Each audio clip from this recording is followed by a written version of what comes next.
Bueno, ¿qué tal amigos? Como ven, retomamos las clases que estaban un poco pendientes.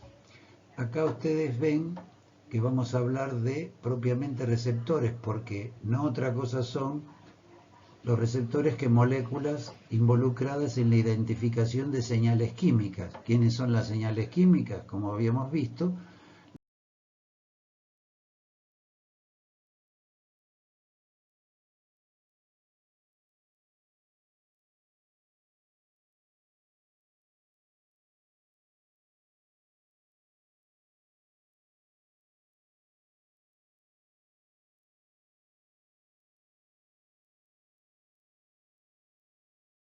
a priori vamos a tratar de caracterizar a los receptores, clasificarlos de alguna manera, y para eso necesitamos algún criterio.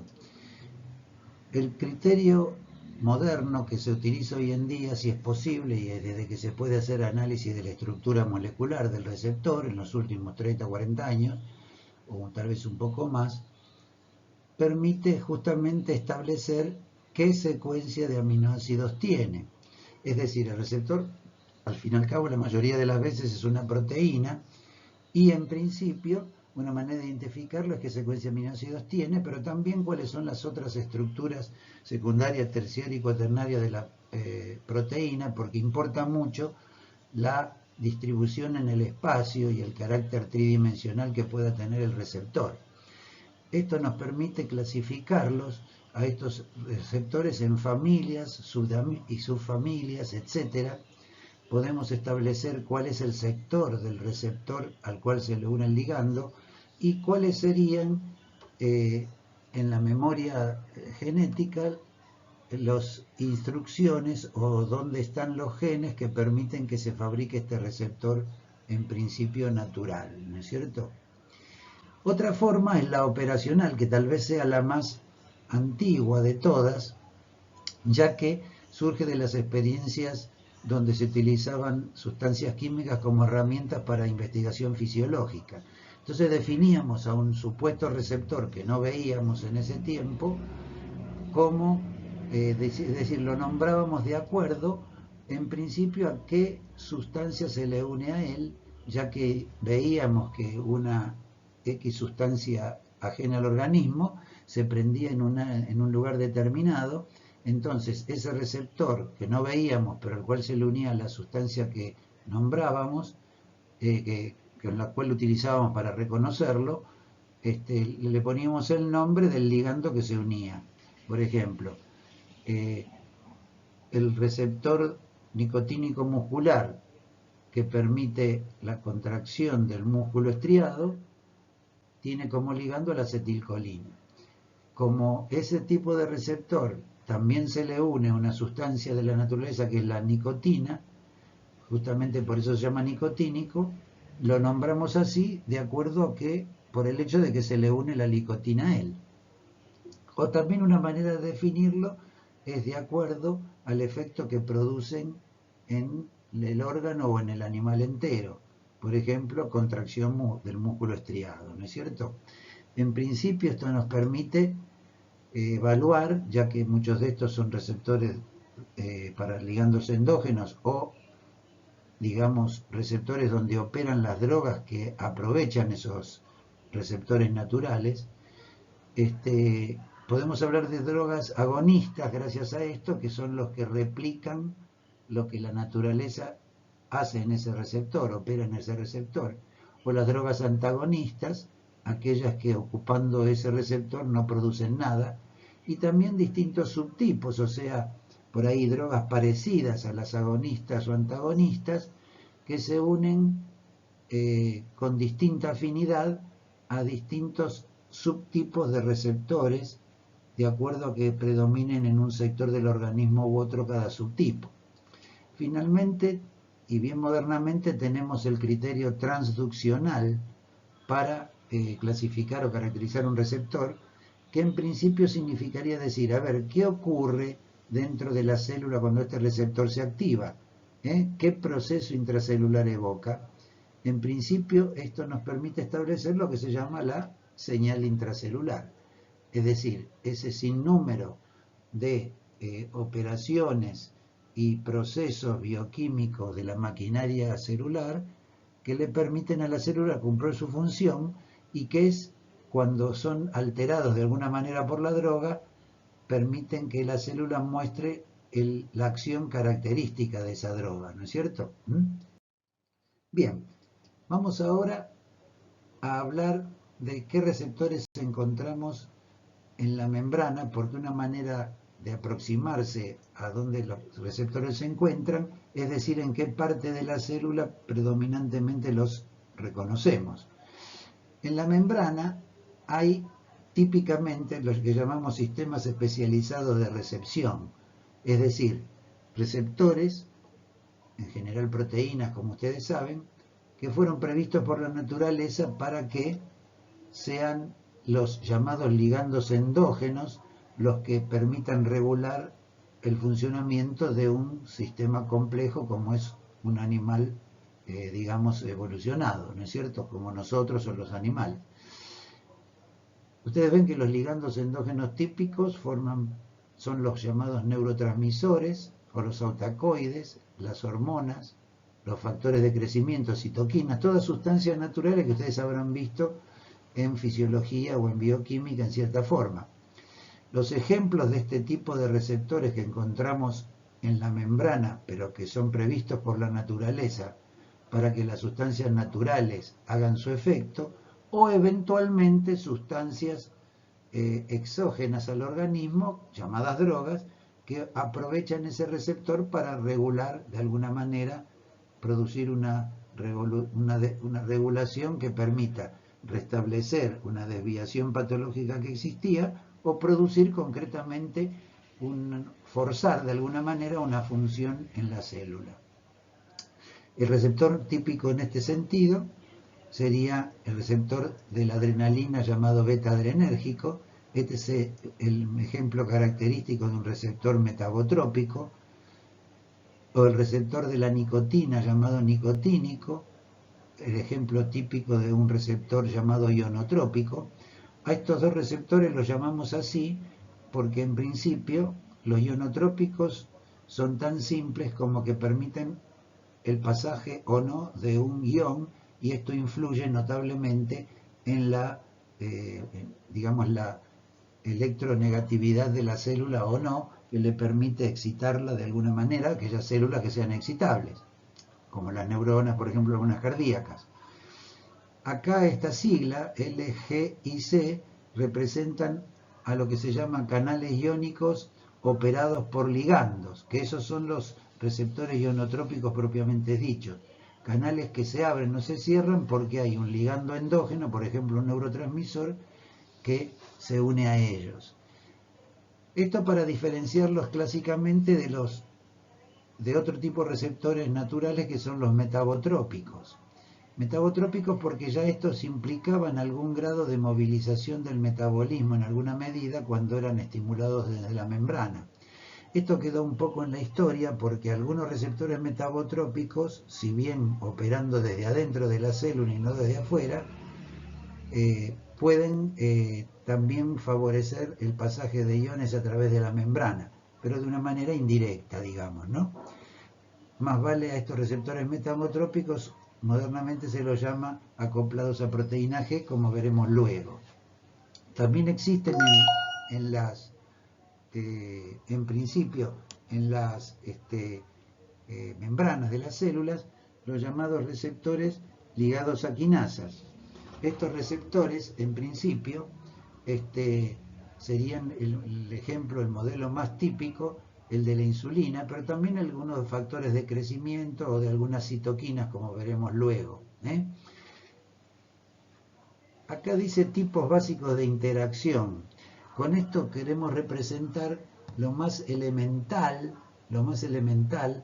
que hacen algunos de estos ligandos en estos receptores. O sea, producen un estímulo o bloquean el estímulo, producen la apertura o cierre de un canal de manera directa o indirecta, o movilizan mínimamente algo del metabolismo. Pero en la membrana hay estructuras naturales previstas por la naturaleza no para recibir un ligando endógeno regulador, sino simplemente para cumplir una función determinada. Este es el caso de los canales iónicos, pero aquellos operados por voltaje o Vox, de los cuales el ejemplo más típico es el canal, por ejemplo, de sodio de los nervios periféricos, en el cual una droga ejemplo, que sería un ligando exógeno en este caso, porque no existen ligandos endógenos, serían los anestéxicos locales, o el canal lento de calcio que encontramos en las arterias, para los cuales esta nifedipina es una droga que lo bloquea y que la habíamos utilizado como modelo en la clase anterior para ver los distintos niveles de interacción que tienen las drogas y qué efectos producen en los distintos niveles. El canal de potasio es un canal que encontramos, por ejemplo, entre otros, en la célula beta, y estas sulfonilureas afectando el canal de potasio, es decir, favoreciendo el bloqueo de este canal y permitiendo que se acumule el potasio que saldría de alguna manera, producir una despolarización de esa célula beta y la liberación de la insulina. Es decir, abundo un poco en estos detalles, no porque en este momento tengan que conocer estos detalles íntimos en principio, sino que son la manera de darle un sentido a esta clasificación y ver cómo podemos reproducir lo mismo para muchos otros ejemplos, nada más. Otras estructuras que encontramos son los transportadores o carriers, estructuras proteicas que toman una sustancia tal vez un poco más grande como la glucosa o aminoácidos, digamos, tanto en el intestino como por ejemplo en el sistema nervioso central, y de esta manera permiten pasar la membrana a sustancias, ya les digo, más grandes que los iones generalmente, y que son un interesante blanco para que alguna droga, uniéndose a ellos, produzca, ¿no es cierto?, algún efecto que nos pueda interesar.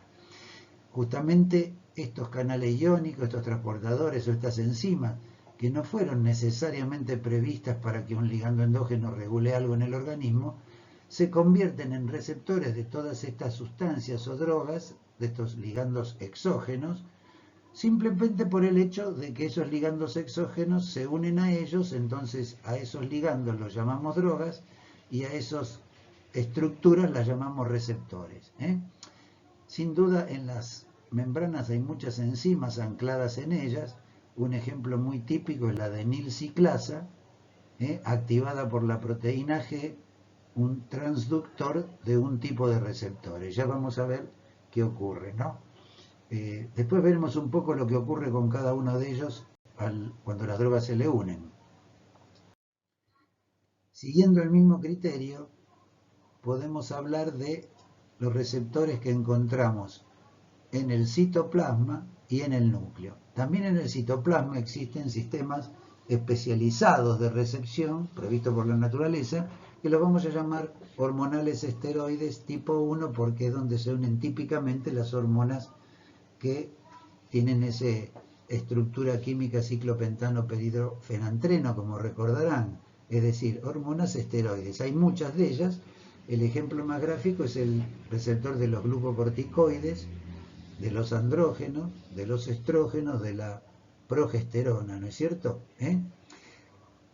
Esos receptores tienen como ligandos a todas estas hormonas esteroides reguladoras, pero también a las que puedan venir de afuera como análogos de las hormonas naturales. Ya veremos un poquito el detalle de cada uno.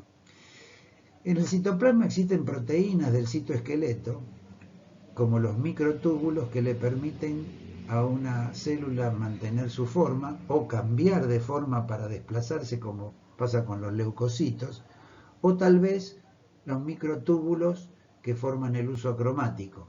El ejemplo más gráfico de una droga que se le pega a ellos es la colchicina, clásica droga que por dificultar la polimerización de esos microtúbulos para formar, por ejemplo, para establecer el cambio de la forma y el desplazamiento y la diapedesis y la posibilidad de que los leucocitos infiltren una zona inflamatoria. Justamente por eso la colchicina, al impedir esto, impide que los leucocitos inflamen una entidad muy característica que es la articulación en la enfermedad gota, como verán cuando les toque ver esto. En el citoplasma múltiples enzimas cumplen funciones vistas en otras materias como bioquímica, pero para recordar nada más que esas enzimas, simplemente porque alguna droga se le une a ellas, se han convertido en receptores típicos de algunas drogas. Por ejemplo, la ciclooxigenasa, fabricante de prostaglandinas, típicamente es inhibida por la aspirina y muchos otros antiinflamatorios llamados no esteroides, justamente. También tenemos a la acetilcolinesterasa, una enzima que degrada la acetilcolina y que eventualmente puede ser bloqueada por la neostigmina, y así un montón de otros ejemplos con otras enzimas que simplemente son eso, ejemplos, podrían ser otros o que ustedes lean otros. Las inmunofilinas son típicamente una proteína intracelular que están en los linfocitos y que de alguna manera es inhibida por esta droga ciclosporina, ejemplo bien característico de lo que se llaman las drogas que disminuyen la inmunidad o que permiten usarse para evitar el rechazo de los trasplantes. En el núcleo también existen sistemas especializados hormonales esteroides tipo 2. Básicamente son muy parecidos, nada más que los tipo 1 del citoplasma, cuando se le une el glucocorticoide, viajan al núcleo y se posan en el núcleo. Y estos tipo 2 están posados en el núcleo, concretamente en el ácido nucleico, en un lugar muy definido. Y el ejemplo típico de este tipo de hormonas esteroides o receptores para hormonales esteroides del núcleo son los receptores para la hormona tiroidea o para la vitamina D, que típicamente, digamos, hacen su efecto ahí. Claro que en el núcleo, para cumplir su función el núcleo, necesita enzimas y sin duda necesita los ácidos nucleicos. En general, las enzimas son necesarias para permitir la progresión de algunos de los procesos típicos que hace el núcleo, por ejemplo, replicación del ADN. Así que en principio, estas enzimas pueden ser también el receptor de una droga que al inhibirlas impide la replicación y esto sirve como antitumoral. O a lo mejor el mismo ácido nucleico puede ser un lugar en el cual tengan afinidad determinadas estructuras que, a modo de dos manitos, una en cada cadena de ácido nucleico, de la doble hélice, impiden la separación, por consiguiente impiden la replicación. Es decir, ya se dan cuenta que todas estas actuarían, digamos, en oncología como drogas antitumorales, ¿no es cierto? Bien. Como ven, acá vamos a empezar a ver qué ocurre básicamente con cada sustancia que se le une a este tipo de receptores, tanto a los propiamente dichos o receptores naturales, que llamamos receptores en general, o las otras estructuras, por ejemplo, del citoplasma del núcleo. Para los receptores típicos, como por ejemplo un canal iónico, normalmente la bolita gris, que sería la droga, se une a ese receptor, que es simplemente un canal iónico, y permite en forma directa la apertura o el cierre, con lo cual entra o sale, entra o no entra, o sale o no sale, un ion que influye en la electricidad de la célula. Por otra parte, a veces el receptor en sí tiene determinados mecanismos de transducción que, cuando se posa el agonista, termina produciendo dentro de la célula la activación o inhibición de una enzima, eventualmente la modulación de un canal iónico, favoreciendo la apertura o el cierre, pero desde adentro de la célula, no en forma directa, sino con estos intermediarios, y eventualmente en un tipo de receptores lo que llamamos transcripción del ADN. Veremos esto en mayor detalle luego. Eventualmente acá se plantea lo que decíamos siempre, que aparezca una droga, en este caso la bolita negra, muy parecida a la gris, pero de alguna manera diferente, que ocupa el lugar, no produce nada, sin efecto, pero por supuesto al ocupar el lugar no deja que la gris ocupe ese receptor, con lo cual el ligando endógeno que tendría que estar haciendo su efecto o su acción ahí va a estar bloqueado. Y eso es lo que vamos a observar típicamente en el animal entero cuando damos un antagonista. Si esto nosotros separáramos, por decirlo así, al órgano con sus receptores y lo pusiéramos en un aparato de órgano aislado, como bien el término lo dice, lo aislamos del resto del organismo, con lo cual podemos suponer que en este receptor no va a haber bolitas grises que puedan hacer su efecto. Entonces, cuando colocamos la bolita negra, que sería el antagonista, no vamos a observar nada en ese. Solamente podríamos observar que cuando ubicado la bolita negra antagonista en este receptor, si le aplicamos luego la bolita gris, esta no podría ejercer ningún efecto porque estaría bloqueado por el antagonista. O sea que en el animal entero, cuando uno pone un antagonista, cuando le administra un antagonista, digamos, por boca al animal o a nosotros, sí vemos algún efecto. No el efecto directo del antagonista, sino lo que no le deja hacer al agonista. Bien, estas otras estructuras que encontramos, por ejemplo, en la membrana, son los canales iónicos. Estos canales iónicos pueden ser influidos por los ligandos endógenos o por otras drogas parecidas de dos maneras. Pueden literalmente ocupar la luz del canal, como un elefante en la entrada de un túnel que no deja pasar el tren, digámoslo así, y esto lo podríamos llamar bloqueo de la permeabilidad, en el sentido estricto, drogas bloqueantes de la permeabilidad porque ocupan el espacio. En cambio, hay otras drogas que ejercen su efecto sobre los canales influyendo en otro lugar que no sea la proteína que reviste el canal, sino en otro lugar, llamamos en otro dominio, donde ejerce una modulación. ¿Y qué es esa modulación? Básicamente es una modificación de la forma de esa proteína que favorece, aumenta o disminuye la probabilidad de apertura. Es decir, le cambia la forma de tal manera de que la pone en una posibilidad de estar más abierto o más cerrado el canal. Y esto es lo que harían otro tipo de drogas. Después podemos ver acá que nos falta hablar de las enzimas, tanto de citoplasma como de membrana o núcleo, que para el caso es lo mismo, y de los transportadores que encontramos tanto en la membrana celular como, por ejemplo, en los canalículos biliares, o en el túbulo renal, o en el sistema nervioso central. Ya van a ver esto en detalle más adelante.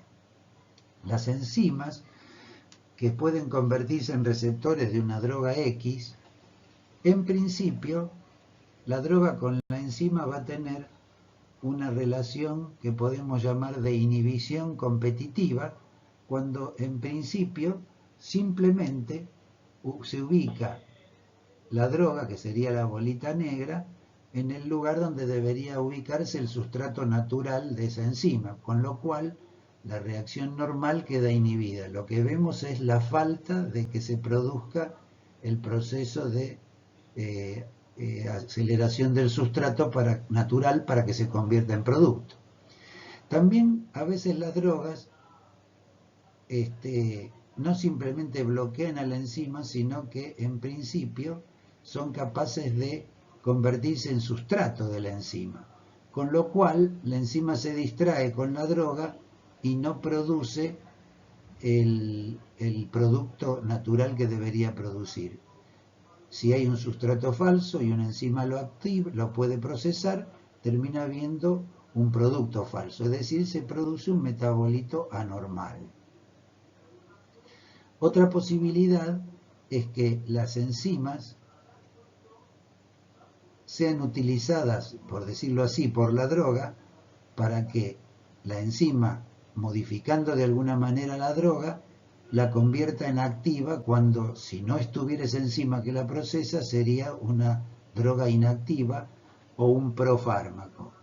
Es decir, las enzimas ahí se convertirían no tanto en receptor del fármaco, sino en un procesador del fármaco para convertirlo de prodroga en droga activa, en la producción de un fármaco activo. Así que, a priori ven, serían lo que llamamos inhibición competitiva, creación de un sustrato falso, aprovechamiento para convertir un profármaco en fármaco, y también podría haber una inhibición no competitiva, en la cual la droga se une a un dominio de esa proteína, que es la enzima, en otro lugar que no sea el dominio de unión al sustrato, con lo cual dificulta la unión de este sustrato con la enzima, a pesar de que no modifique o no ocupe el sitio activo la droga. Algo muy parecido pasa con los transportadores, que son proteínas al fin, para los cuales las drogas o las sustancias naturales tienen que tener afinidad química, como pasa con todas estas estructuras, y estas transportadores entonces, en un transporte normal, ven un poco lo que ocurre, ¿no es cierto? Acá estaría el sustrato natural de ese transportador, por ejemplo, un ion orgánico en el túbulo renal, un ácido orgánico. Ese ácido orgánico se uniría al transportador por el lado de, supongamos, del lado interno, supongamos del túbulo, de la membrana del túbulo, y lo vuelca hacia el lado interno del túbulo para que pase a la orina, digamos, esta sustancia, y así se eliminaría un ácido orgánico. Hay drogas que son capaces de interferir con esos transportadores, es decir, no que usen al transportador para ellas entrar al citoplasma, cosa que podría ocurrir, pero en ese caso el transportador no sería el receptor de la droga, y sí que se unen al transportador para inhibirlo de alguna manera. Lo pueden inhibir por competir con el sustrato natural, que es el gris, y acá vemos la droga, que sería la bolita negra, que ocupa el lugar donde tendría que ir el gris. O el gris no tendría dificultad, el sustrato natural, para unirse al transportador, pero sí la bolita negra, la droga, se ubica en otro lugar de esa proteína, que básicamente lo que hace es deformar la estructura tridimensional de esa proteína de tal manera que ya no le permite adaptarse esos sectores, ese dominio, ese pedazo de proteína que se une al sustrato, ya no le permite unirse. Entonces, de una manera o de otra, el transporte está bloqueado. Es decir, el primer ejemplo donde hay una competencia sería como una puerta giratoria de un banco, donde está previsto que entren personas, en lugar de las personas se meten monos, y la puerta giratoria permite que entren los monos, pero no las personas. El otro sería que la puerta giratoria permite que entren las personas, pero alguien le pone un palo en la rueda, alguien bloquea el mecanismo para que gire, y por eso las personas no pueden entrar. También puede ocurrir que esta droga use el transportador para entrar y se convertiría en un sustrato falso del transportador, que entrando produciría la acumulación de un compuesto no natural que puede ser beneficioso o perjudicial, dependerá lo que sea esa sustancia no natural que ingresa. Muy bien. Como ven, yo hablé de dominio, y al decir dominio me estoy refiriendo a una secuencia discreta de toda esa secuencia de aminoácidos de un receptor, que puede ser homologada a una función particular del mismo. O sea, esta es la definición de, digamos, de diccionario, pero tienen que comprender que es simplemente un sector de toda esa larga secuencia de aminoácidos que empieza en un lugar y termina en otro, este sector, y que está destinado a cumplir una función específica dentro de la proteína. Por ejemplo, ¿qué tipos de dominios encontramos? Encontramos, por ejemplo, el dominio de la función específica del receptor. Es decir, si fuera un canal iónico, serían los aminoácidos que forman el sector de la proteína que forma la luz del canal, digamos así, que bordea la luz del canal.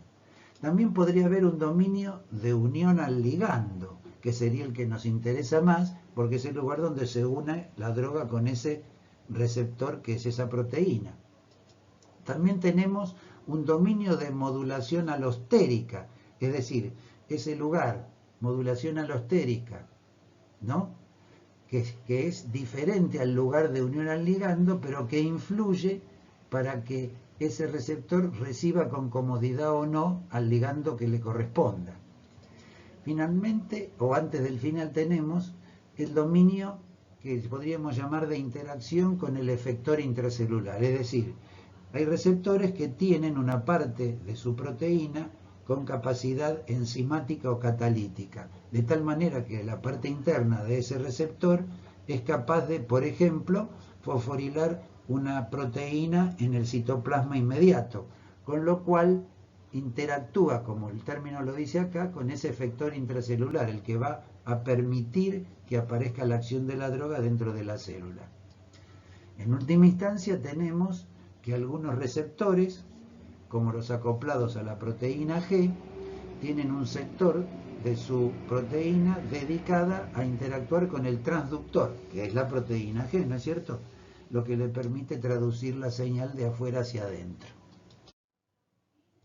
Vemos acá que los receptores se podrían clasificar en llamadas superfamilias, familias y subfamilias, que como toda clasificación significa que le encuentro de alguna manera homología a la estructura de aminoácidos de esa proteína, y los genes que codifican para que esa proteína, ese receptor se fabrique, encuentro en ellos cierta parentesco, de la misma manera que uno se parece un poco a su primo, aunque sea bastante diferente en otros terrenos, ¿no es cierto? En ese sentido podemos definir que hay familias, superfamilias, etc. Una superfamilia son esas proteínas que están emparentadas con secuencias de aminoácidos similares, con funciones parecidas, que están, digamos, codificadas por los mismos genes, y que se podría permitir que decir, bueno, lo que nos permite reconocer que hay proteínas que se parecen a receptores naturales ya conocidos, que tienen un parentesco estructural o por el gen que los codifica, y que realmente parecen también otros receptores, aunque no conocemos por ahora ningún ligando natural que se le une a ellos. A esos receptores de esa superfamilia los llamamos receptores huérfanos, porque en principio no tendrían ningún ligando que se le una. Bueno, a priori vamos a ver entonces un modelo del sistema especializado de recepción. Estos serían los receptores naturales, y vamos a ver acá una especie de receptor ideal que tendría todas las consideraciones que podemos encontrar en distintos tipos de receptores. En principio, el esquema es que una señal extracelular, que de alguna manera es el ligando, sea exógeno o endógeno, que se le une a un sector del receptor, hace que este receptor, que es una proteína, tenga un cambio conformacional. El cambio conformacional significa eso, cambio de la forma tridimensional del receptor. Como las proteínas son sustancias grandes, molecularmente grandes, y que tienen capacidad, tienen estructura, mejor dicho, que ustedes reconocen como primaria, secundaria, terciaria y cuaternaria, donde lo que interesa básicamente de todo esto, además de la secuencia aminoácida obviamente, es el hecho de que tienen una distribución espacial, tienen digamos una dimensión en 3 dimensiones, ¿no? Ocupan un espacio definido, y esta forma y este lugar que ocupan en el espacio tiene fundamental importancia, porque es la que va a permitir que se acomode ahí otra molécula que sería el ligando, la droga, para poder activar ese receptor. ¿Y qué entendemos que es activar o inactivar? Bueno, en realidad significa que hay un cambio de la forma inducido por el ligando o seleccionado por el ligando para que el receptor pase de un estado inactivo a un estado activo o eventualmente viceversa, ¿no es cierto?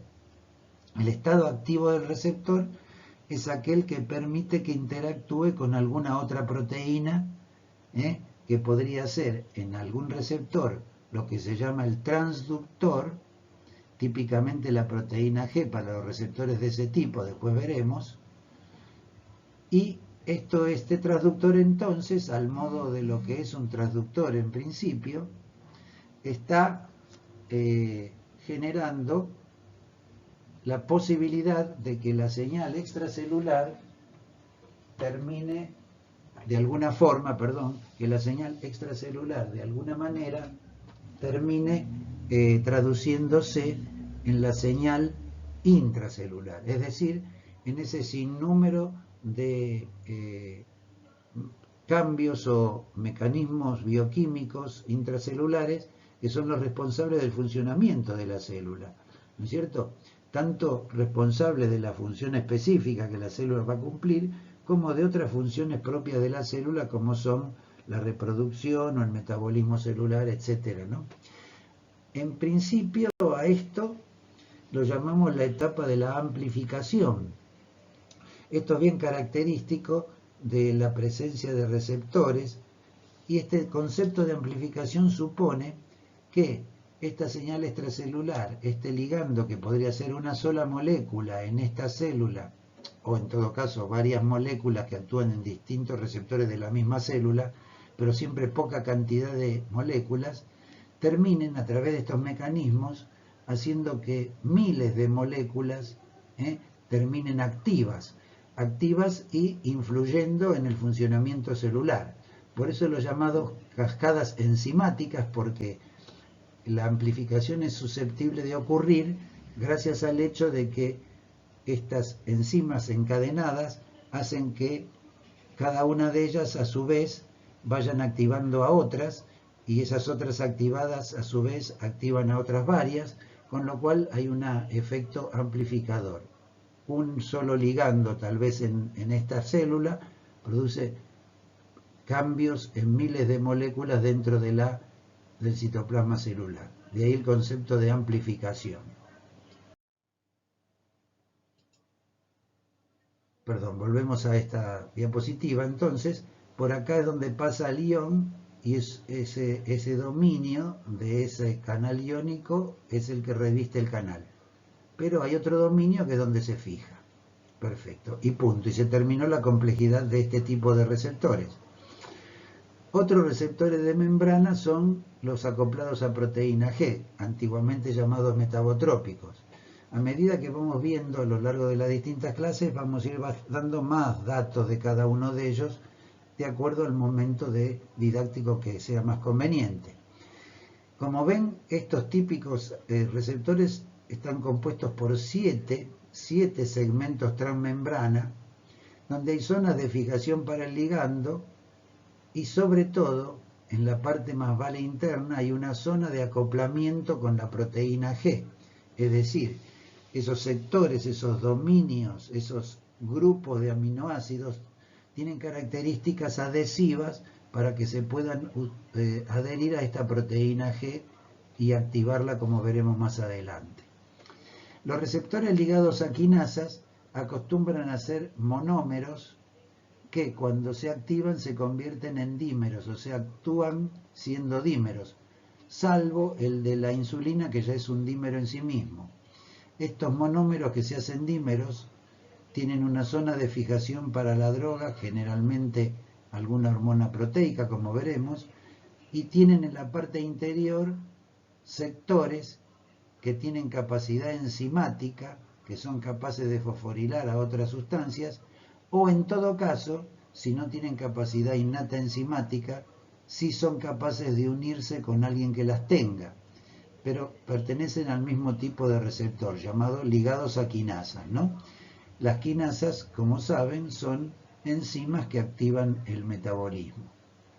Finalmente, los receptores citosólicos nucleares son los llamados receptores esteroides, que tienen típicamente una zona donde se une la hormona y una zona que permite fijarse en el ADN.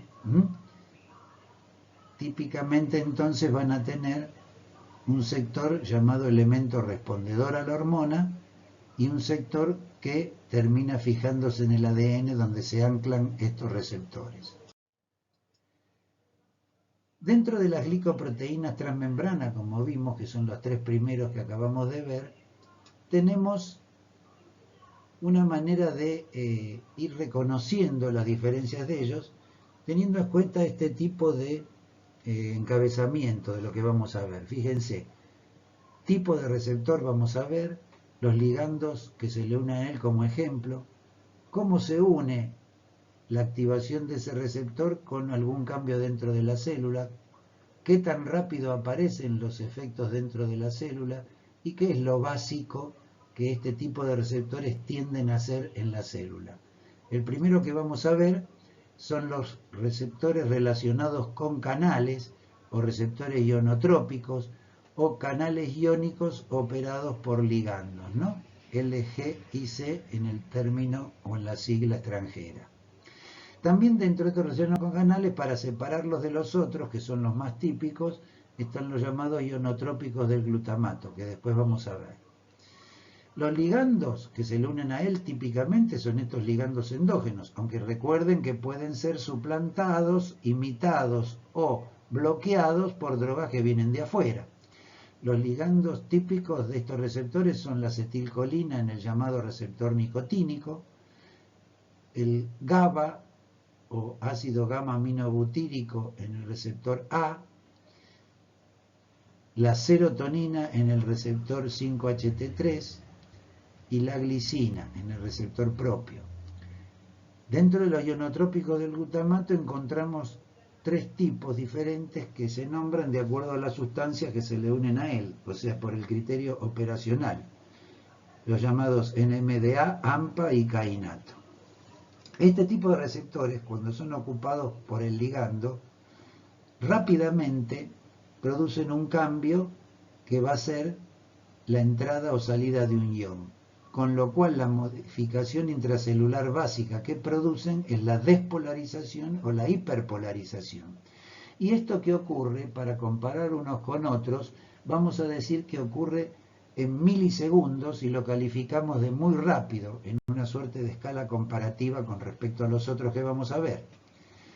Estos otros que vemos, siempre siendo glicoproteínas transmembranas y con el mismo criterio para clasificarlos o ubicarlos, son justamente los relacionados con la proteína G, o los llamados metabotrópicos típicamente. Se han encontrado subfamilias por la analogía estructural o de los genes que los codifican, en las subfamilias de rodopsina, glucagón y glutamato.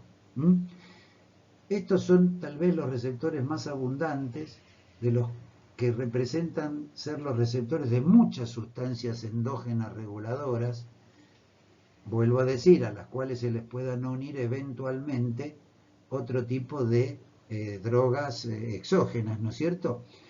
Y ahí encontramos a muchos típicos, como por ejemplo el receptor muscarínico de la acetilcolina, todos los receptores adrenérgicos, la mayoría de los receptores de la serotonina, todos los de la dopamina, todos los de la histamina, los de los opioides endógenos, de las purinas, como la inosina, la adenosina, de los eicosanoides, como las prostaglandinas, de la angiotensina, y curiosamente también de estas sustancias que permiten ver la luz y permiten sentir los olores, que estimulan receptores de este tipo. Hay una subfamilia del glucagón, donde los que se encuentran para distintas sustancias que no son el glucagón, como el péptido intestinal vasoactivo, el péptido gastrointestinal, la calcitonina, la secretina, o inclusive, fíjense, la hormona estimulante de la tiroides, la hormona para la paratormona, la hormona folículo estimulante, la luteinizante. Es decir, son simplemente ejemplos de sustancias naturales que se encargan y que tienen cierto parentesco en la estructura. Perdón. Finalmente están los receptores metabotrópicos del glutamato, que este grupo de receptores forman, por supuesto, los receptores del glutamato y también los de llamado GABA B. Todo esto se puede ir viendo poco a poco a medida que aparezcan los receptores de cada uno de ellos, de estas sustancias. El acoplamiento acá no es directo, no va directamente el cambio de la forma del receptor, permite la entrada del ion y nada más, sino que acá, cuando se activa el receptor, se activa también la proteína G, se acopla con la proteína G y es esta la que se encarga de producir las cosas dentro de la célula. Básicamente, ¿qué es lo que hace la proteína G? O estimula alguna enzima de la membrana para que aparezcan en escena lo que llamamos los segundos mensajeros, que serían las primeras moléculas afectadas o que aparecen en escena gracias a la activación de este receptor. Estos segundos mensajeros pueden suponer que van a favorecer la liberación de calcio o van a favorecer la fosforilación de una proteína y poner en marcha parte del metabolismo en lo que nos interesa. Pero también partes de la proteína G pueden desde adentro, como decíamos, modular los canales iónicos que están en la misma membrana, cerca seguramente, e influir en su permeabilidad, con lo cual cambia la excitabilidad de esa célula. En principio, como verán, estos receptores son los receptores de una gran cantidad de neurotransmisores y de muchas hormonas, más vale pequeñas, o proteicas pequeñas, digamos, ¿no es cierto? A veces también de sustancias lipídicas, como los prostaglandinas. De cualquier manera, son receptores muy variados que están desde tiempo inmemorial en las estructuras vivas y que en principio, gracias a que esta proteína G puede variar en su constitución, permiten una gran diversidad de acciones dentro de la célula, a veces, en cierta forma, contradictorias, porque un mismo ligando, por ejemplo cualquiera de estos, que actúe en ese receptor que puede estar acoplado a proteínas G distintas, termina produciendo cambios celulares un poco diferentes de acuerdo a esa proteína G con la cual estén acoplados. Para contrarrestarlos, o contrastarlos, mejor dicho, con los receptores anteriores que producían cambios en milisegundos, estos también son muy rápidos, por supuesto, pero pueden durar algunos segundos los cambios que encontremos en la célula cuando son activados. Siguiendo el mismo criterio, como ven, tenemos ahora los llamados receptores ligados a quinasas. Estos pueden ser receptores enzimas, o sea que tengan actividad enzimática en algún dominio de su estructura proteica, o que algunos sectores de ese receptor se acoplen a enzimas. Ambos se acoplan o son enzimas fosforilantes o se acoplan a enzimas que pueden fosforilar, porque la fosforilación es justamente el elemento más básico que tienen la mayoría de las enzimas para activarse cuando están inactivas. A esto se los llama típicamente receptores tirosinquinasa, como los de la insulina y los factores de crecimiento, porque lo que hacen es, estos receptores se encargan de fosforilar el residuo de tirosina de los sustratos de esas receptores enzimas. Ustedes habrán visto lo que se llama el sustrato del receptor de la insulina, y en realidad es eso, ¿no es cierto? El receptor de la insulina es el que fosforila ese sustrato para iniciar la cadena de acontecimientos que veremos la semana que viene. Como ven, acá están los factores de crecimiento de la insulina, y acá, como el mismo receptor tiene esa capacidad enzimática, el acoplamiento es directo, o sea, no le hace falta ningún intermediario para iniciar el puntapié del partido bioquímico intracelular, ¿no? Por decirlo así. Los receptores acoplados a enzimas no tienen capacidad catalítica. Son los receptores, por ejemplo, de la prolactina, de la hormona de crecimiento, y también sobre todo los receptores más típicamente de las llamadas citoquinas, las interleuquinas, los interferones, el factor de necrosis tumoral, los factores estimulantes de colonias del granulocito macrófago, etc. Interesantes desde el punto de vista de que aparecen en escena en situaciones de agresión celular. Como necesitan un intermediario para fosforilar alguna de las proteínas que pueda haber abajo, el acoplamiento lo llamamos indirecto. Y como requiere estos procesos enzimáticos ya desde el comienzo, la velocidad de los efectos celulares aparece en minutos, o sea, relativamente lenta comparado con los otros. ¿Qué es lo que básicamente estos receptores terminan produciendo adentro? Y bueno, favoreciendo una cascada de fosforilaciones de proteínas, o sea, una proteína fosforila otra, esta a la que sigue, y así se va activando el metabolismo. Finalmente, tenemos las proteínas citosólico-nucleares, ya son bastante distintas a las otras. Con el mismo criterio vemos cómo estos receptores se clasifican como reguladores de la transcripción genética. Se los define como receptores que son capaces de favorecer o regular que la información que está en el ADN pase al ARN.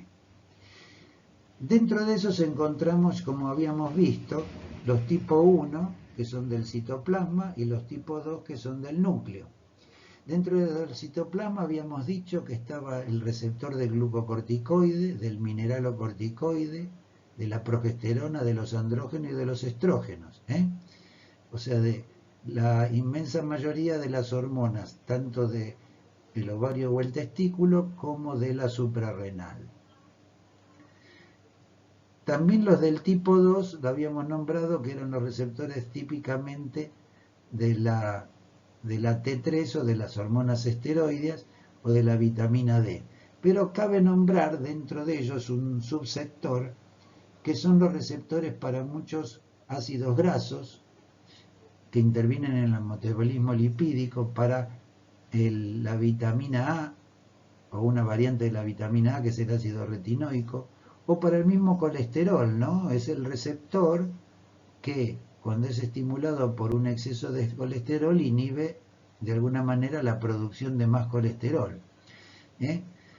Acá se encuentran estos receptores llamados PPAR, que son muy característicos. Ya vamos a ver más adelante alguna cosita más.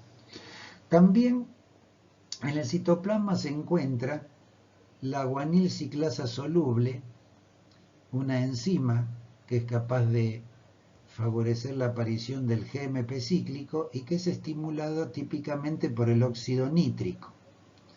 Recuerden que el óxido nítrico se genera naturalmente, por ejemplo, en el endotelio de los vasos, y que estimula de esta manera la dilatación de los vasos. Este óxido nítrico lo hace a través de unirse a un receptor citoplasmático que es la llamada guanil ciclasa soluble, no la guanil ciclasa de la membrana, que es otra.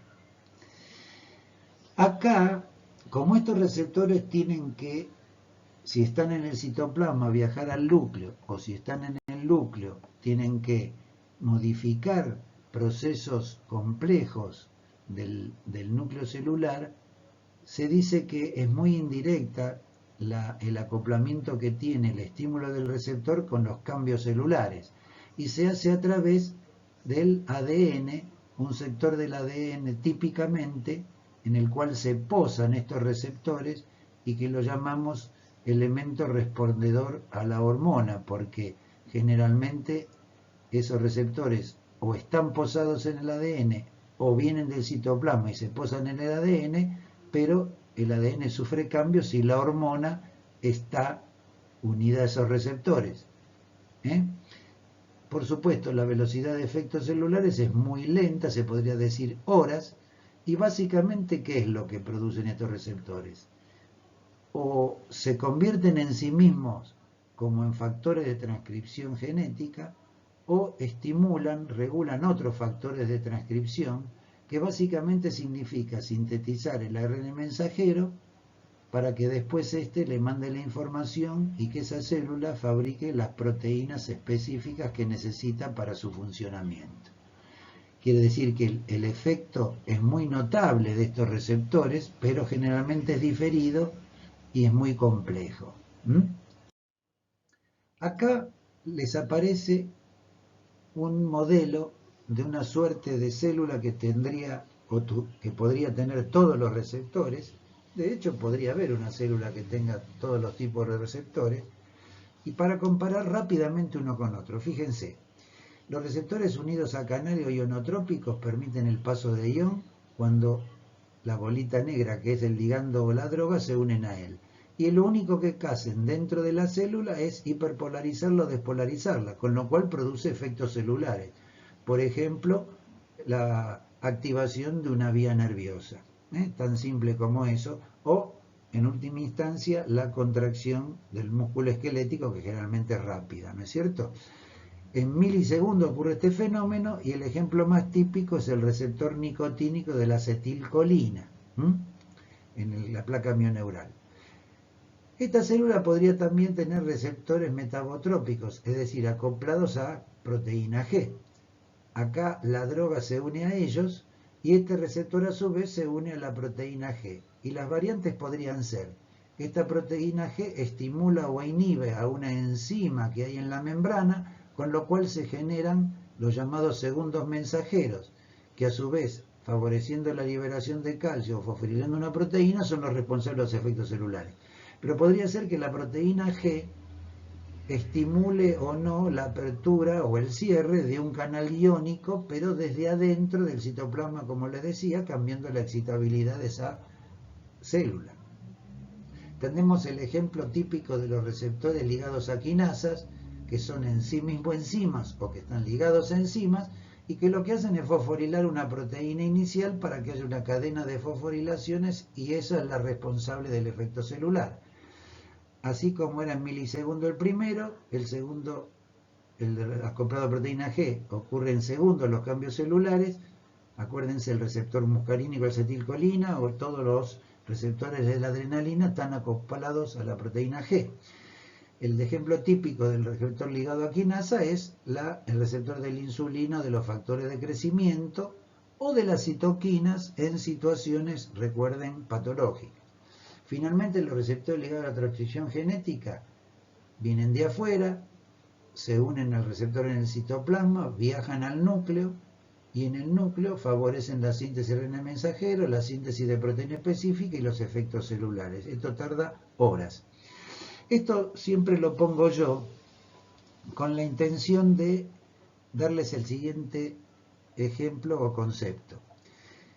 Si, por ejemplo, estas fueran las células a donde tienen que actuar drogas que combatan una situación de alergia que pone en peligro la vida, lo que se podría llamar un fenómeno anafiláctico, cuando en clínica ustedes lo vean más adelante. Es probable que los cambios que produce una alergia de ese tipo sean fatales en pocos minutos para el paciente, con lo cual está claro que querríamos nosotros una droga que contrarreste esto de manera rápida. Para eso no le tenemos que pedir a una droga que haga lo que no puede hacer. Sin duda tendremos que usar drogas que influyan en todo este proceso y que actúen en receptores que les permitan cambios rápidos. Y para eso, en este tipo de patología que les pongo como ejemplo, la alergia aguda, que muchas veces los problemas que trae se traducen en una gran broncoconstricción, con lo cual se ahoga la persona, o en una gran vasodilatación, con lo cual se hipotensa la persona hasta llegar al shock. ¿Cómo podemos contrarrestar eso? Con una sustancia que dilate el bronquio y que contraiga las arterias para subir la presión. Esto lo hace típicamente la adrenalina, por eso ustedes ya conocen por casi la cosa popular, y la adrenalina puede salvar la vida de un alérgico agudo. Y esto sin duda la adrenalina lo puede hacer porque combate esa fisiopatología alterada esa fisiología alterada de esta situación, por lo que dijimos. Y lo hace rápidamente porque lo puede hacer por el tipo de receptor en el cual actúa. Pero todos saben que los llamados glucocorticoides son sustancias antialérgicas muy efectivas. Pero decir muy efectivas significa no que puedan contrarrestar la alergia aguda que compromete la vida, y no lo hacen por lo que ustedes ven acá, porque claramente son drogas que van a actuar en los receptores ligados a la transcripción genética, cuyos efectos celulares tardan horas en aparecer. No hay ninguna duda de que los corticoides son necesarios y muy útiles en la alergia y que pueden hacer que no persista ese estado de alergia, bloqueando justamente las sustancias proalergenas, favorecedoras de la alergia, de los fenómenos alérgicos, desde la inhibición de su síntesis a través del efecto genómico, del efecto en los genes, ¿no? Transcribiendo las sustancias que son, digamos, antialérgicas o inhibiendo las sustancias que son proalérgicas. Pero esto tarda horas en hacer y el paciente se nos hubiera muerto por la alteración de la fisiología producida por el fenómeno alérgico agudo. O sea que estos podrán ser administrados con la intención de ir bloqueando el proceso a lo largo del tiempo. ¿Se comprende la idea, no es cierto? Muy bien. Continuemos.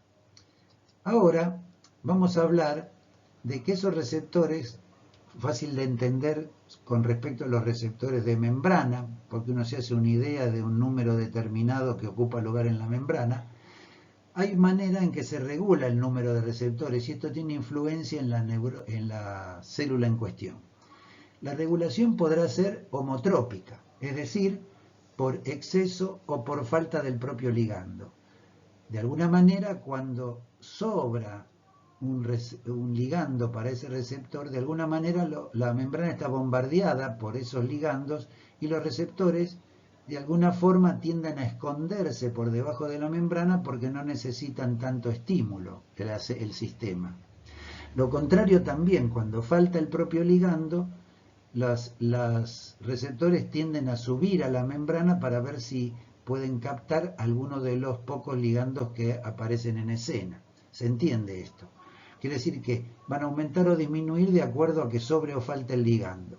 Pero también la regulación puede ser heterotrópica y acá es diferente. Acá otros ligandos en otros sistemas que no son el del que estamos teniendo en cuenta puede influir en que se fabriquen más o menos receptores y esto también influye en el número. Es decir, en este caso los receptores, como después vamos a volver a comentarlo, simplemente se esconden o aparecen en escena en la membrana y en este caso probablemente los receptores tiendan a fabricarse en mayor o menor número desde una cuestión más genómica. Tenemos también acá un encuadro que nos permite ver un poco alguna terminología relacionada con esto que estamos hablando. Si el número de receptores va a aumentar en una membrana, o en general en cualquier lugar, pero se entiende más fácil en la membrana, a este fenómeno lo llamamos upregulation. Casi siempre esto es porque aparecen los que estaban escondidos. Habíamos dicho que esto era porque faltaba un agonista, entonces el sistema trataba de mandar más receptores a la superficie, o también podría ser porque esa célula está expuesta durante mucho tiempo a antagonistas que, bloqueando los receptores que haya, le hagan parecer a la célula de que no hay estímulo desde afuera. Entonces le parece a la célula que le faltan ligandos, trata de agarrar los pocos que hay y fabrica más receptores o los expone en la membrana. Esto es parte del fundamento de lo que llamamos el fenómeno de supersensibilidad.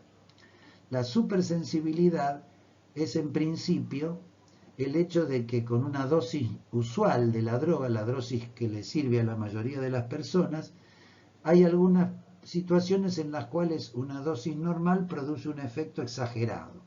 Es demasiado sensible a la droga ese receptor. Y esto puede ocurrir justamente porque hay un montón de receptores arriba esperando recibir algún ligando. Cuando lo administramos desde afuera, termina habiendo un efecto exagerado.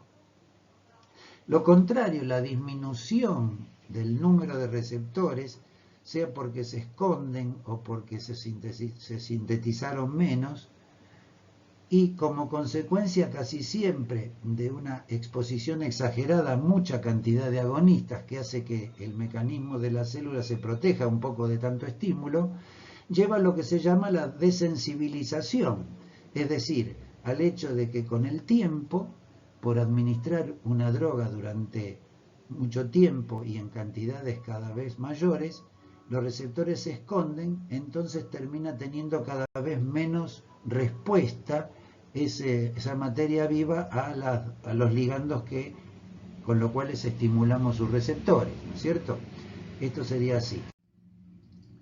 Como ven, la regulación del número de receptores, dependiendo de la velocidad con que ocurra, de alguna manera se puede clasificar con que el cambio se haga a corto plazo, y para esto es lo que comentamos antes, la endocitosis del receptor que está en la membrana y se esconde, o la exocitosis del receptor que está escondido y se expone en la membrana para estar a merced de los ligandos.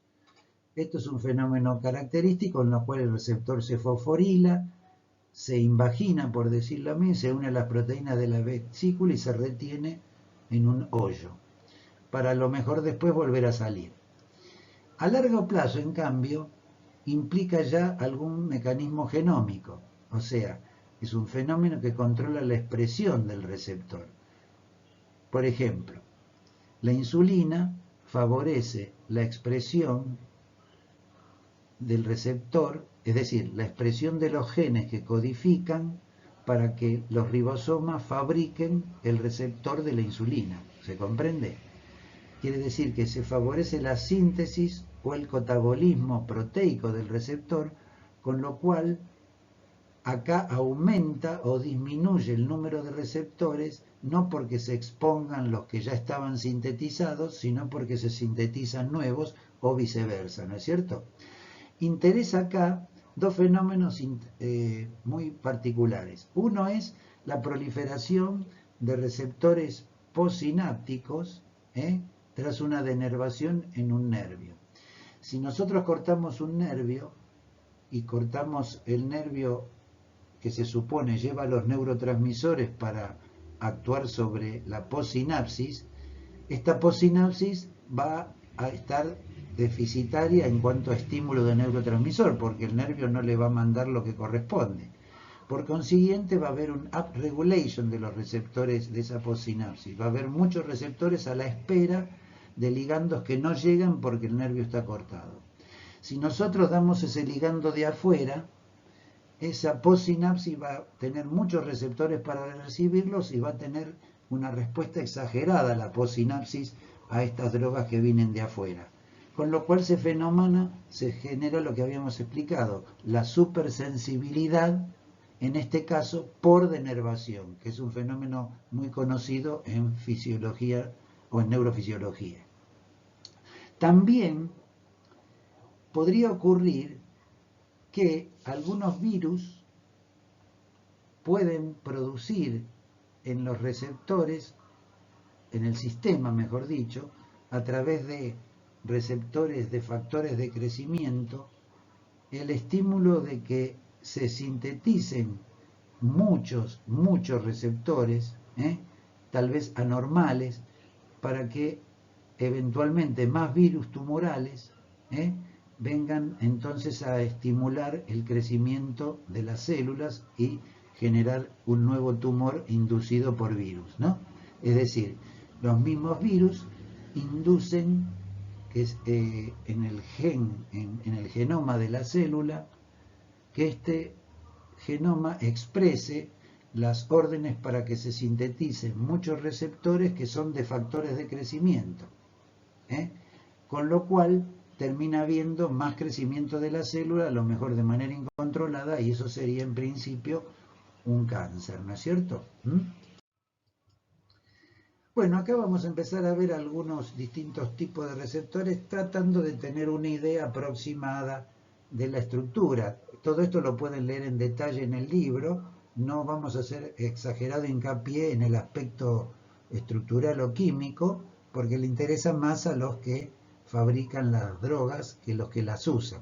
De cualquier manera, fíjense el modelo típico de receptor, en este caso el modelo es el receptor nicotínico de la acetilcolina, y es el ejemplo típico de canal iónico activado por ligandos o receptor ionotrópico formado por 5 alfa, beta, gamma, delta y otra alfa, 5 subunidades diferentes entre sí, columnas proteicas propiamente dichas que permiten la aparición de un poro, en este caso de 0,7 nanómetros de diámetro, pero puede haber un cambio, un poro por el cual en este caso pasa el sodio, ¿no es cierto? Estas columnas proteicas, formadas obviamente por aminoácidos, tienen dominios donde se le une la acetilcolina y tienen sectores, las columnas proteicas, que forman la pared del poro. Esto es muy característico de los receptores ionotrópicos de este tipo. Hay otros receptores que están formados no por 5 subunidades, canales iónicos me refiero, no por 5 subunidades, sino por 4, como los receptores ionotrópicos del glutamato. Vemos entonces que las características del receptor nicotínico muscular, que podría ser modelo de canal iónico operado por ligandos, dijimos que es un pentámero glicoproteico. Son glicoproteínas que forman 5 subunidades. Acá están las subunidades, hay 2 alfa, una beta, una épsilon y una delta. En principio, todos este tipo de canales tienen 3 formas diferentes que representan 3 estados funcionales diferentes. La forma que hace que el receptor esté en reposo, con lo cual no se activa y tampoco, es decir, no tiene el agonista unido y tampoco permite el pasaje del ion. Hay un estado activado, que es cuando el agonista, en este caso la acetilcolina, se une al receptor, le cambia la forma y lo pone en condición de que permita la entrada de sodio. Permite la brusca apertura del canal con la entrada de sodio, la salida de potasio, la despolarización de la placa mioneural y la contracción del músculo esquelético. Todo lo que han visto en fisiología. Acá vemos cómo el ejemplo de agonista típico de este tipo de receptores es un neurotransmisor como la acetilcolina. Y vemos cómo desde afuera se han encontrado antagonistas. Por ejemplo, en la naturaleza hay una sustancia llamada curare que se ocupa el lugar de la acetilcolina en este receptor e impide que la acetilcolina ocupe ese sector para activar al canal. Ahora, ocurre también que este tipo de receptores puede tener un estado llamado refractario, en el cual tiene unido un ligando que lo despolariza de manera rápida, pero que por hacerlo de manera permanente no permite que este receptor a su vez pueda ser estimulado nuevamente por otro ligando, o el ligando natural, que sería la acetilcolina. Este es el ejemplo de la succinilcolina. Después por ahí veremos más adelante esto, pero vale para comentar. Fíjense lo interesante. Esta succinilcolina favorece el estado refractario, con lo cual este receptor estimulado una primera vez por la succinilcolina, como si se tendiera a activar, de golpe se pone insensible a los estímulos sucesivos que le pueda dar su ligando natural, que sería la acetilcolina. Con lo cual cumple una función de alguna manera también inhibidora del receptor. El curare lo hace por ocupar el lugar de la acetilcolina de manera competitiva, y este lo hace por despolarizar inicialmente a ese receptor, a esa membrana en realidad, y de alguna manera después no permitir que siga produciéndose el fenómeno de la contracción. Con lo cual ambos son relajantes musculares, fíjense de interés. Esto lo veremos luego. Y acá llegamos a los receptores acoplados a proteína G, que son muchos y que las diferencias que encontramos entre ellos dependen de cuál sea la proteína G a la cual se acoplan. Acá en realidad lo que se ve es lo que llamamos el ciclo de la proteína G. Como vemos, el receptor que está anclado en la membrana y la proteína G está cerca, pero no está unida al receptor. Cuando el receptor se ocupa por el ligando o la droga, cambia su forma y tiene sitios que le permiten adherirse a la proteína G. La proteína G, que se llama así por unirse a al GDP, digamos, es decir, por ligar nucleótidos de guanina, y el nucleótido que tiene ligado en forma natural cuando está en estado de reposo la proteína G, es el guanosil difosfato.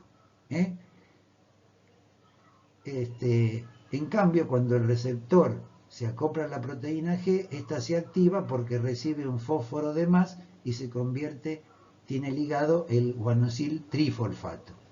De esta forma, esa proteína G, que está formada por 3 subunidades, alfa, beta y gamma, se separa la subunidad alfa, queda pegoteada con el receptor, liga el GTP, y esto significa que se puso en marcha la transducción. A su vez, la subunidad beta-gamma es capaz también de cumplir una función. Lo vemos en este cuadrado siguiente. El receptor, luego de que produjo el acoplamiento con la proteína G, esta proteína G, por activarse, por tener el GTP, un estado mayor de energía, se desplaza por la membrana y llega a uno de sus objetivos, que puede ser una enzima, una proteína diana que se activa, una proteína blanco que es activada, en este caso una enzima típicamente de la membrana.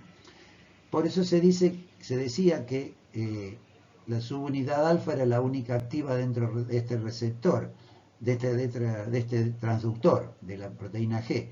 Sin embargo, se vio que la subunidad beta-gamma, cuando está separada, es capaz de unirse a algún otro objetivo dentro de la membrana, casi siempre el canal iónico, y ser responsable de lo que decíamos, que estos sistemas, estos receptores acoplados a la proteína G, pueden desde adentro modular un canal iónico y favorecer el pasaje del ion.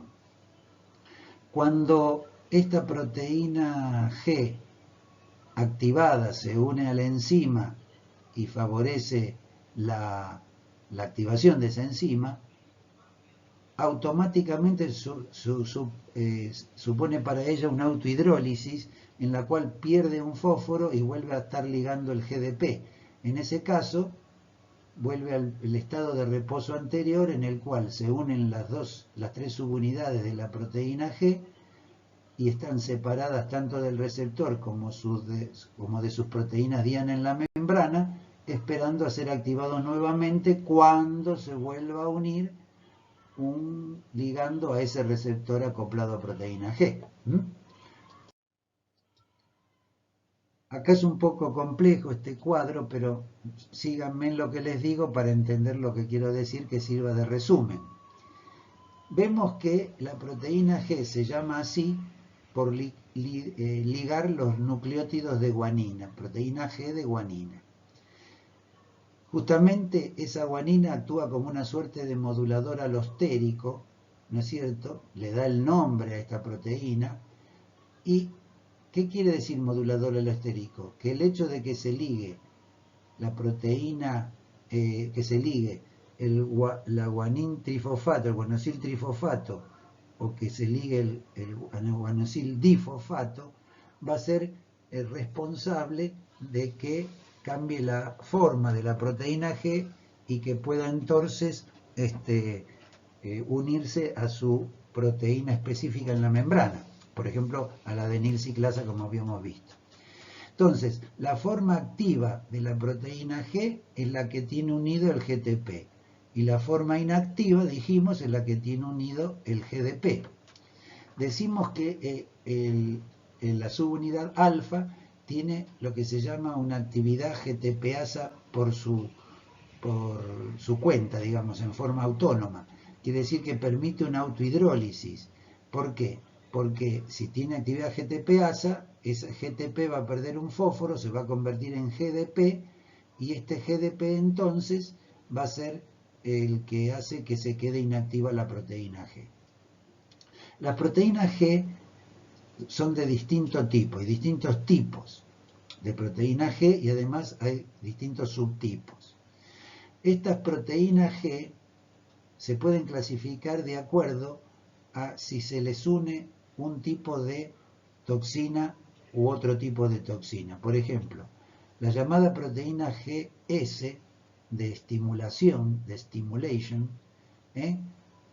a esta proteína GS se le une en forma irreversible la toxina colérica. Quiere decir que cualquier proteína G a la cual se le una la toxina colérica será proteína GS, así como cualquier proteína G a la cual se le una de manera irreversible la toxina del coqueluche, la toxina pertussis, de la tos convulsa, esta va a ser la proteína GI. Como ven entonces, es una manera de clasificar a la proteína o de reconocerlas en el laboratorio, ¿no? Las proteínas G hay de distintos tipos, aquellas que están en la membrana, como vimos, y aquellas que están en el citoplasma. Las que más nos interesan para los receptores son las proteínas que están en la membrana. Y hay dos tipos, las llamadas heterotriméricas, que quiere decir que tienen 3 monómeros diferentes, por ejemplo, alfa, beta y gamma, y las monoméricas como las de la familia Ras que veremos después. Estas 3 subunidades son la alfa, beta y gamma. Recuerden que la alfa es la subunidad que tiene la actividad GTP-ASA, la que se autohidroliza y deja de ponerse activa. Los subtipos de las proteínas G de estos receptores dijimos que eran la GS o estimulante porque estimula la adenilciclasa y permite la aparición en escena de la MP cíclico, con lo cual permite, por ejemplo, abrir canales de calcio en el miocardio, ¿sí? También este MP cíclico permite en el músculo liso relajarlo, como veremos más adelante. La proteína GI de inhibición lo que hace es inhibir a la adenilciclasa, con lo cual disminuye el número de MP cíclico. Esta proteína GI tiene la subunidad beta-gamma que es capaz de cerrar canales de calcio del miocardio o abrir canales de potasio en el nervio, en las glándulas o en el mismo corazón. Cualquiera de estas situaciones en la cual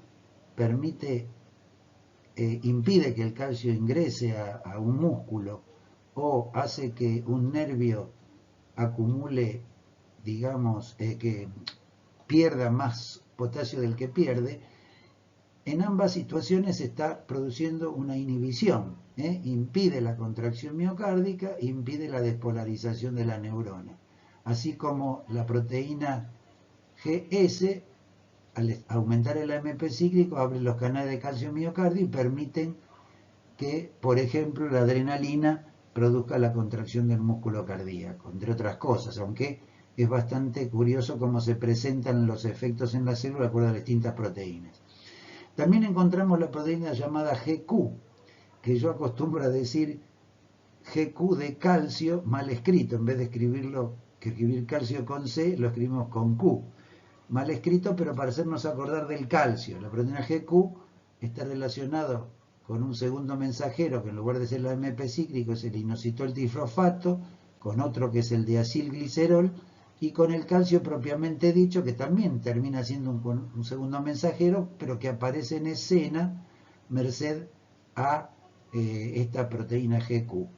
¿Qué hace la proteína GQ? Igual que las otras, estimula una enzima de la membrana que es la fosfolipasa C.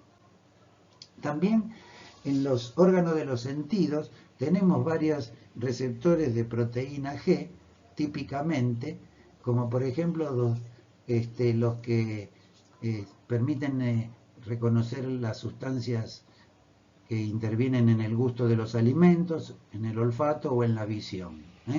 Así que por ahora tenemos todas estas cosas.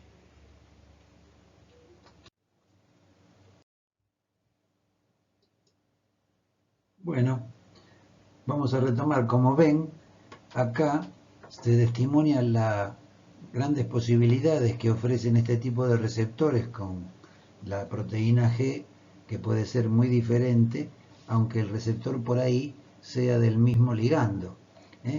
Supongamos que el receptor es un receptor para la adrenalina y la bolita negra sería entonces la adrenalina estimulando a un receptor que es el llamado receptor, por ejemplo, beta.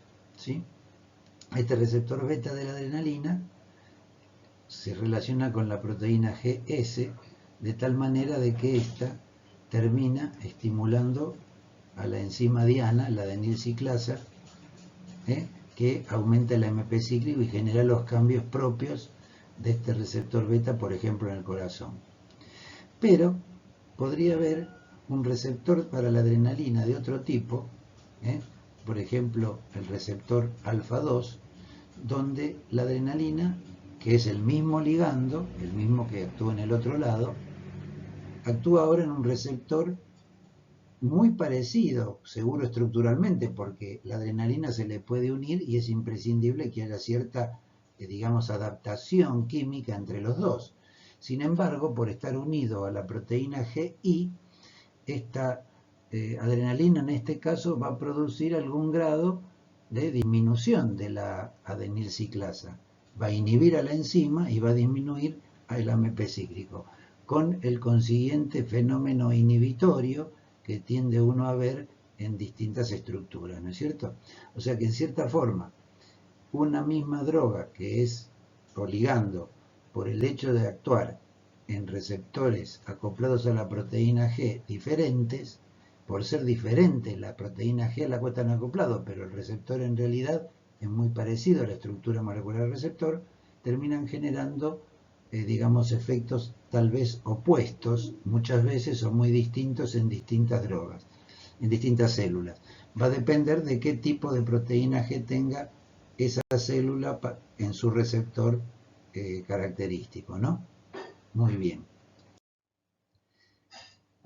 Acá es un gran resumen donde de alguna manera podemos decir lo que hacen las proteínas G en general. Fíjense, están las proteínas G que estimulan a la adenilciclasa, con lo cual aparece el AMP cíclico en escena. Está la proteína G, la GQ, que estimula la fosfolipasa, con lo cual aparece en escena el inositol trifosfato y el diacilglicerol. Hay proteína G que estimulan la fosfolipasa A2, con lo cual entran en escena el ácido araquidónico, es decir, otro tipo de segundos mensajeros, por decirlo así. También vemos característicamente que estos segundos mensajeros, GMP cíclico, MP cíclico, inositol trifosfato, diacilglicerol, ácido araquidónico, son las primeras moléculas que aparecen en escena que ponen en marcha generalmente enzimas que fosforilan, proteinquinasas, enzimas que se van a llamar de acuerdo al tipo de proteína G a que se relacionan. Por ejemplo, la proteinquinasa G, que genera el GMP cíclico, la proteinquinasa A, PKA en realidad, no PAC, que está favorecida por el AMP cíclico. Después la proteinquinasa C, que está en relación a la aparición del diacilglicerol y el calcio, etcétera, etcétera, etcétera. En última instancia, son estas enzimas fosforilantes, en la mayoría de los casos, que terminan por distintas vías favoreciendo, digamos, que haya canales iónicos que se modulen, favoreciendo que haya proteínas contráctiles en las estructuras que lo pueden ser, o si no, proteínas transportadoras o enzimas que van a ser activadas. En última instancia significa una proteína que tiene capacidad enzimática, catalítica, que estimula a otra proteína, que es la estructura que se va a modificar. La estimulación significa aumentar su nivel de energía y ofrecer un fósforo adicional. Acá ahora lo encontramos. En el caso anterior, si esto fuese el receptor de la insulina, toda esta secuencia de acontecimientos intracelulares que son fosforilaciones concatenadas, a veces en parte llegan al núcleo y en parte llegan al citoplasma para producir algún cambio en los ribosomas casi siempre. Pero eso sería el caso particular de la insulina. Seguimos entonces. Y acá hacemos un resumen de estos entonces receptores ligados a quinasas. Los receptores ligados a quinasas los son de dos tipos, los llamados receptores enzimas, porque son enzimas en sí mismas, y los receptores acoplados a enzimas.